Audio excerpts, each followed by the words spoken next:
Watch this.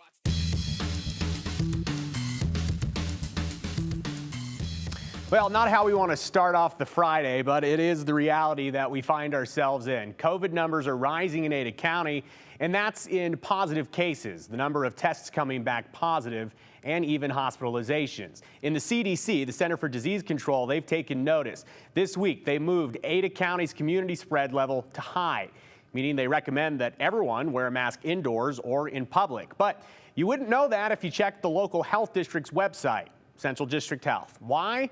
Well, you may remember last month when Central District Health voted to remove all recommendations from their website about masking. And I want to bring in Andrew Bartline with us right now. And today you spoke with Dr. Ted Epperly. He's the former CDH board physician. And Andrew, is he concerned to see the COVID numbers rising while one of our local health districts is essentially, choosing not to provide recommendations pointing to basically just the CDC? Yeah, well, he is concerned about that, Joe, and it's not just here in Ada County. If we could take camera 4, please. Apologies, guys.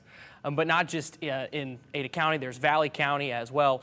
3 of the 4 counties in the Central District Health are in that high transmission. Now, coincidentally, they're all overseen by CDH.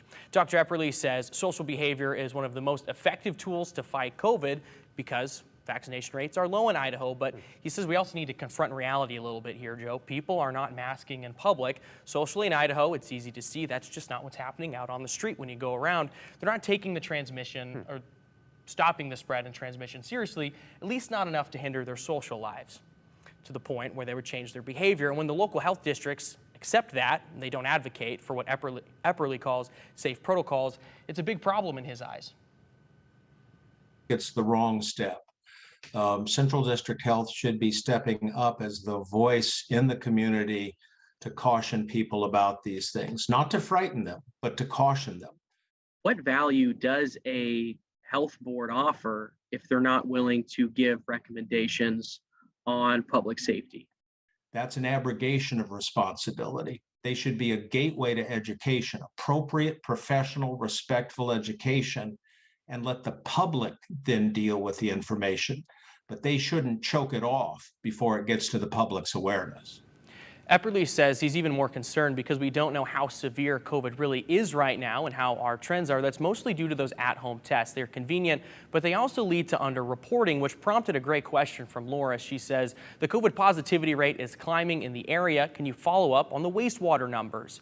It will be a closer reflection of the infection rate since the use of at-home tests has become prominent. And Dr. Epperly completely agrees with Laura. So here's the wastewater graph in the city of Boise. You could see it's been low for a long time. Now, the far right is what we want to look at. As it started going up, that's the beginning of May. The wastewater has continued to climb since the beginning of May. Epperly fears this is the beginning of another spike similar to the Delta and Omicron waves that you can clearly see on that graph too. And Epperly says this is kind of a perfect storm, Joe, where socially people aren't changing their behavior, case numbers are rising, and then the local health district doesn't have any recommendation on masking or changing that social behavior. And he really does fear that we're at the beginning of a 6th surge, and he thinks it's very possible that's a direction we could head.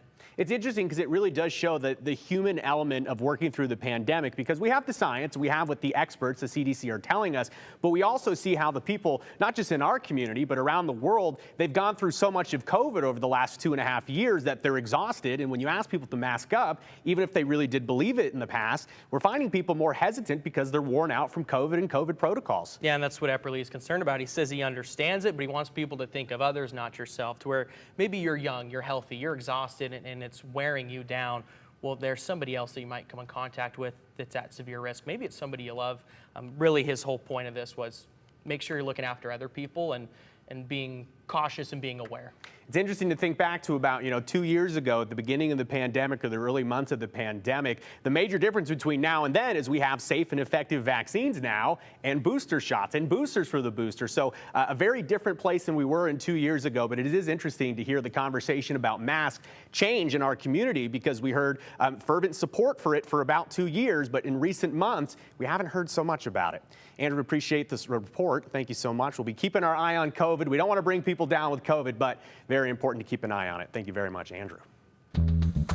Well, this weekend, the community across Idaho, they're going to celebrate refugees in the Gem State and the contributions that they've brought with them to our communities. Monday, mark your calendar, is World Refugee Day. But ahead of that, there are celebrations planned for tomorrow. And that includes a very special citizenship ceremony tomorrow at 11 a.m. the Grove Plaza in Boise. And if you've never been to a citizenship ceremony, consider going to one. I went to one very recently, and on a personal level, I can tell you it's a really cool window into our country and the people who make it a diverse and intricate community. Now, this weekend is also a time for our community to learn about refugees and the culture that they bring with them to this great American melting pot. Ahead of the events this weekend and World Refugee Day on Monday, I spoke with the International Rescue Committee in Boise about their work with refugees and the meaningful impact that those refugees continue to have on our community.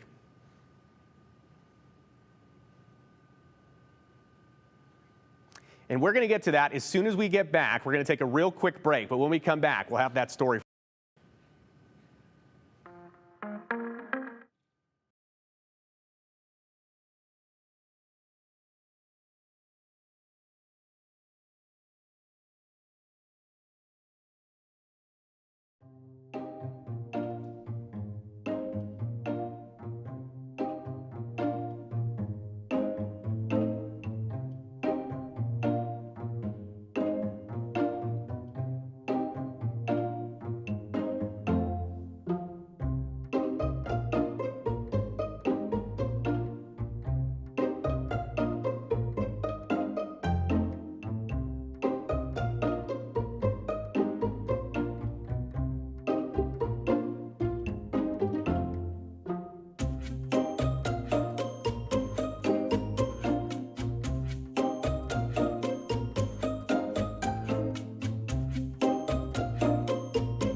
All right, thanks for bearing with us. We had some slight technical issues. The fun thing about live television news is you get to watch our job in real time, including the good, bad, and the ugly. You got to see some technical issues, but we're ready to go here. And we were talking about World Refugee Day. That's coming up on Monday. But ahead of that, this weekend, there's a major celebration downtown at the Grove Plaza in Boise. And that includes a special citizenship ceremony where a group of refugees, they make that big step from refugee to American citizen. But this weekend's also a time to celebrate the great cultural contributions and the great stories of refugees that are part of our everyday life and woven into the fabric of our society. So ahead of the big weekend and the event on Monday, World Refugee Day, I spoke with the International Rescue Commission about their work with refugees and the events coming up this weekend. We're really excited. Tomorrow we are celebrating World Refugee Day here in Boise downtown. And it's the first time that we're going to be back on the Grove since before COVID-19. So, some of you might have been to our celebrations before. We have a really great stage on the Grove. We're going to have dancers, performers, singers, vendors. We always have delicious food and people, artists, all sorts of things. And then a very beautiful citizenship ceremony at 11 a.m. This year we're sharing our space with the farmers market. So we're hoping to have, more people kind of funnel down between the two events. And we're just really, really excited to, to share another World Refugee Day in our community and in this space again. It seems like World Refugee Day weekend and the day itself, it always is a great opportunity to highlight the impacts and cultural relevance that refugees have on our communities because they have a lot to give. Absolutely. Actually, for the International Rescue Committee this year, the theme is We Bring More Than We Carry. And so very much we're highlighting, everything that people bring when they arrive and resettle here in Boise. So, tomorrow I think we're going to do a great job of highlighting, again, the restaurants, the food, and so much of the culture and richness that people bring when they come here. It really is a unique lens into our communities and the refugee communities. We know they're there, we know we're working alongside them every day, but when you really talk about where they came from and the culture that they contribute to our community, it really is impressive and it's really part of that great melting pot. It really is. And I think, as our landscape continues to change, one thing that we're really, really excited about is that a lot of employers have been coming to us recently with a lot of asks for people to come to work with them. So refugee families are really helping to bridge the gap in employment that we have been seeing here, in addition to people opening businesses just bringing a lot of really great richness to our community. COVID was challenging for everyone, but I know the work here at IRC continued. You weren't able to bring in as many refugees as I know the IRC wanted to under the previous administration and with COVID complications, but still you guys worked through it, and even with the Ukraine conflict, we see a lot of people coming into Idaho. Yeah, so this year is really, it really has been a return to historic norms for refugee resettlement, which has been really great. First, with the Afghan Placement and Assistance Program, we saw a jump in our numbers, and now we're seeing families from Ukraine start to come, not through the resettlement program, as it really takes about 2 years for families to come through. So it's going to be a little bit before we see more people coming in through that program, but we have seen people coming through what's called humanitarian parole.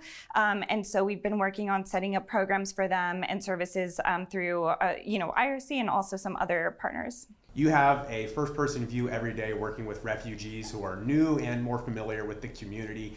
For you, what's it like getting to work with these refugees, and what does this weekend mean to them? A celebration of culture and a celebration of them, the refugees.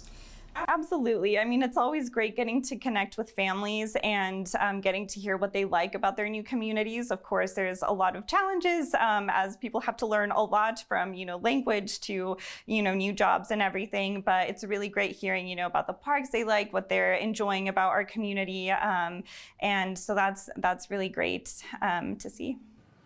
Some interesting numbers for you from the Idaho Office for Refugees, and this will be for the current cycle. 724 people have been resettled in Idaho as of June 16th, yesterday.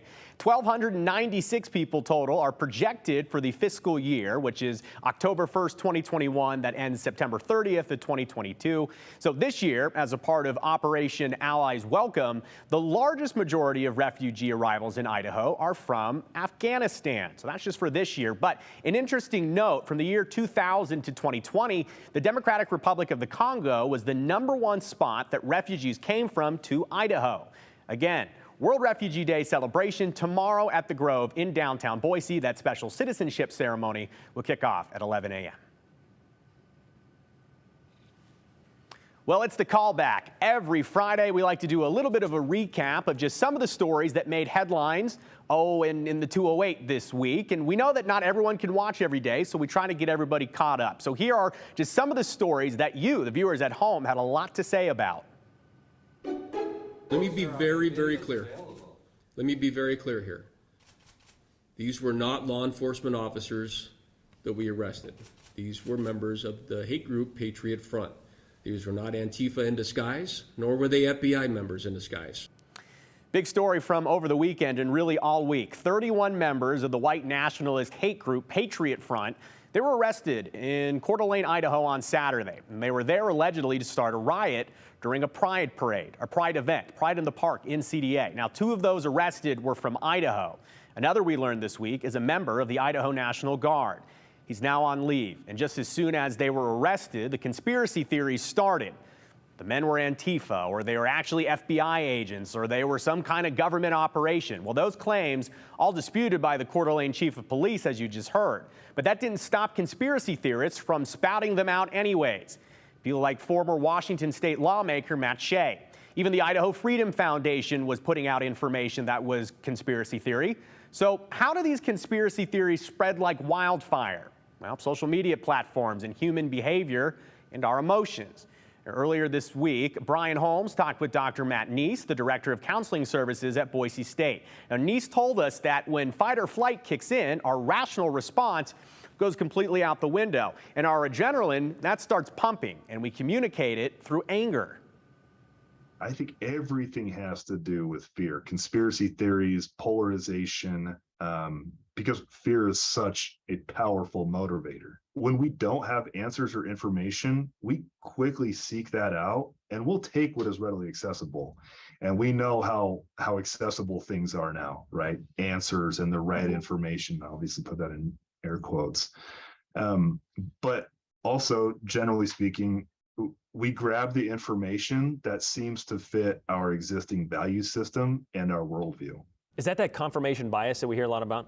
100%, right? So confirmation bias is us seeking out information that supports our previously held beliefs. As much as we pride ourselves in being independent and feeling in control, we actually really want people to tell us what to do.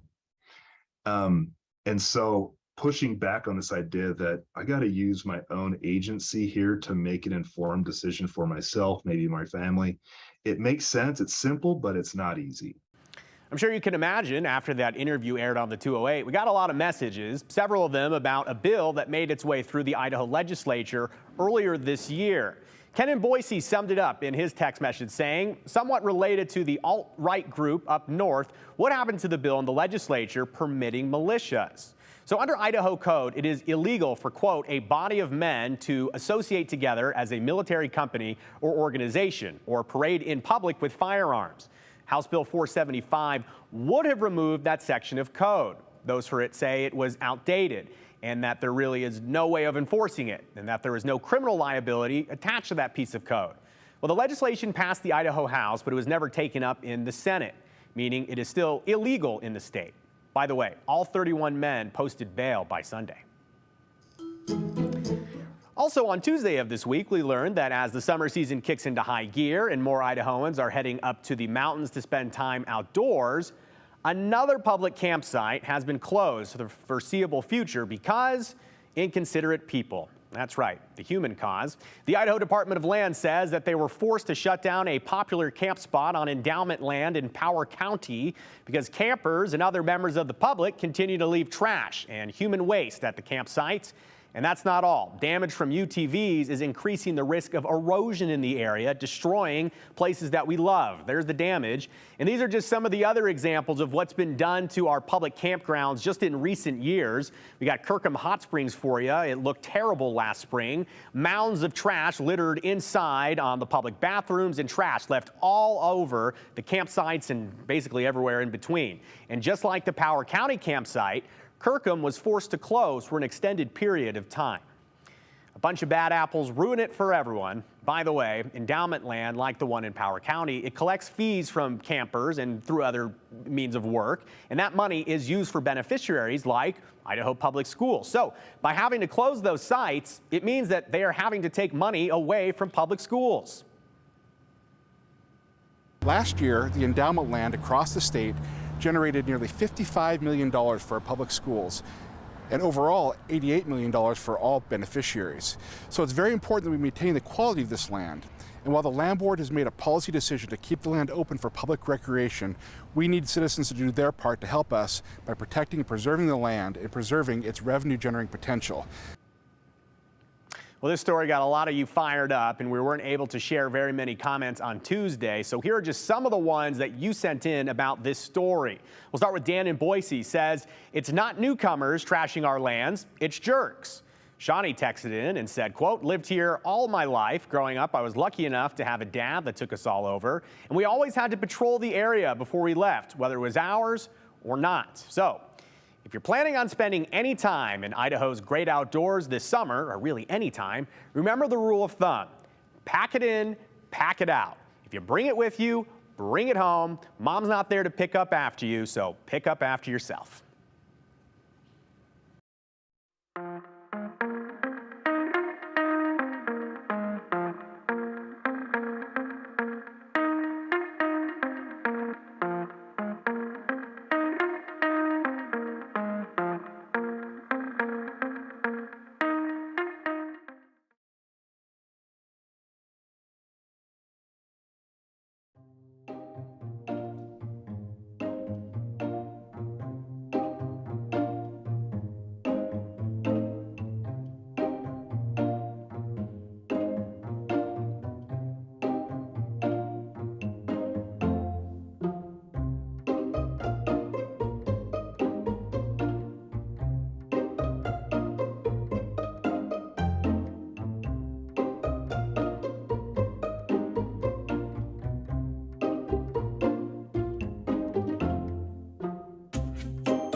Well, I heard you at home whispering during the commercial break. I heard you say, well, I want more of the 208. Well, no problem. We got it for you 24 hours a day, 7 days a week. You can connect with us online, Facebook, Instagram, Twitter. You can email us. Of course, you can always text into our number. Please feel free to connect with us. If you're unaware, we always continue the conversation from our show online, and you can continue to talk with other viewers of the 208, debate, talk about what Brian's wearing, whatever you want. Connect with us online. But speaking of viewer interaction, let's get to this comment. We got time for one. Nina writes to us, are the COVID hospitalizations people who have not been vaccinated? Can't help but wonder. And Nina, we wondered that too. We know during the early going of the vaccines being available, a lot of the hospitalizations, a large majority I should say, were people that were unvaccinated. At this point in the pandemic, especially after the Omicron surge, it's really tough to know, and the numbers and the tracking of it is very different from the earlier part of the pandemic. So long story short, we really don't know, but we do know the expert advice is to get that vaccine.